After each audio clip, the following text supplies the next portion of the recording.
আরে আরে, এই ছেলে কে? আরে বাবা, আমি তো তোমাকে ওর কথাই বলছিলাম। আরে ও তো একটা ভিক্ষুক। আমি ওকেই ভালোবাসি বাবা। তোর কি মাথা মতো ঠিক আছে? তুই একটা ভিক্ষুক ছেলেকে পছন্দ করলি কিভাবে? আরে বাবা, ও তো যেন তেন ভিক্ষুক না, ও হলো খানদানি ভিক্ষুক।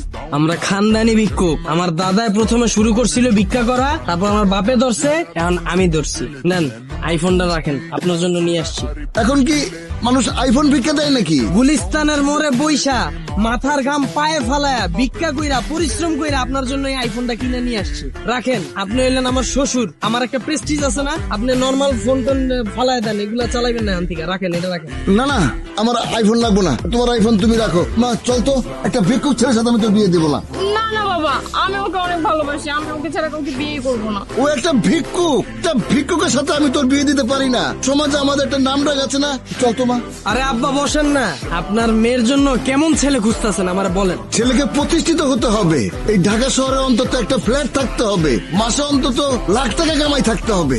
আমার ঢাকায় বাড়ি আছে 2টা, উত্তরায় ফ্ল্যাট আছে 3টা। আজকে বনানীতে একটা বুকিং দিয়ে আসছি, যেটা আপনারা উঠবেন। ভিক্ষা করি দেখে কি মনে করছেন মাসে 3 লাখ টাকা কামাই? আরে আমার সবে বরাতের রাত্রেই তো টার্গেট থাকে 5 লাখ টাকা। রোজার মাসের শুরু থেকে ঈদ পর্যন্ত 10 লাখ টাকা টার্গেট থাকে, মাঝে মধ্যে 15 লাখ টাকাও কামাই। আমার মনে হয় আমার এই ইনকামটা আপনার মেয়েরে খুশি রাখার জন্য যথেষ্ট। তাও যদি আপনার কম পড়ে মনে হয়, তাহলে আমি শুক্রবার মসজিদের সামনে বসি না, আপনার জন্য ওইটাও করব। এখন থেকে শুক্রবার মসজিদের সামনেও বসবো। আর কি চাই বলেন? ভিক্ষা করে এত টাকা ইনকাম? আপনি তো দেখি কোনো খবরই রাখেন না। ভিক্ষার উপর এখন বর্তমানে কোনো ব্যবসা আছে? এটা তো ইনভেস্ট ছাড়া ব্যবসা। এই যে একটা নতুন সেন্ডু গেঞ্জি কিনা বালুর ভিতর 2টা ঘষা দিছি, একটু ছিঁড়া লইছি, আর 120 টাকা দিয়ে একটা বাড়ি কিনছি, বইলেই ব্যবসা। বর্তমানে ব্যবসা করতে গেলে 20 লাখ টাকার নিচে কোনো ব্যবসা করা যায়? তার উপর আছে 1000 রকমের রিস্ক। আর আমার এই ব্যবসায় তো কোনো লস নাই, বইলেই লাভ। বর্তমানের ব্যবসায় 20 লাখ টাকা চালান তো লাগবে, এর উপরে আবার ব্যাংকের লোন নাও, আর বড় ঝামেলা তো বাকি। ব্যবসায় বাকি দিতে দিতে সবার জীবন শেষ। আর আমার এখানে আছে না কোনো বাকি,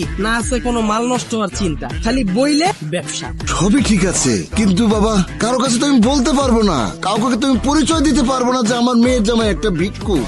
আব্বা, আমি কি সবসময় এই অবস্থায় থাকি? এটা তো আমার কাজ, এই জন্য এই অবস্থায় থাকি। আমি তো ব্র্যান্ড ছাড়া নর্মাল সময় কোনো কাপড়ই পরি না। আর আপনারে মানুষ যদি জিজ্ঞাসা করে আপনার মেয়ের জামাই কি করে, কবেন ব্যবসা করি। কে দেখতে চাইতেছে আমি কি ব্যবসা করি? সবচেয়ে বড় বিষয় হলো আমরা দুজন দুজনকে ভালোবাসি, আর এর উপর সবচেয়ে বড় বিষয় হলো আমার আছে কারি কারি টাকা। বর্তমানের বাবা মারা মেয়ের জন্য যখন ছেলে খুঁজে কি চায়? ছেলেটা ভালো হবে।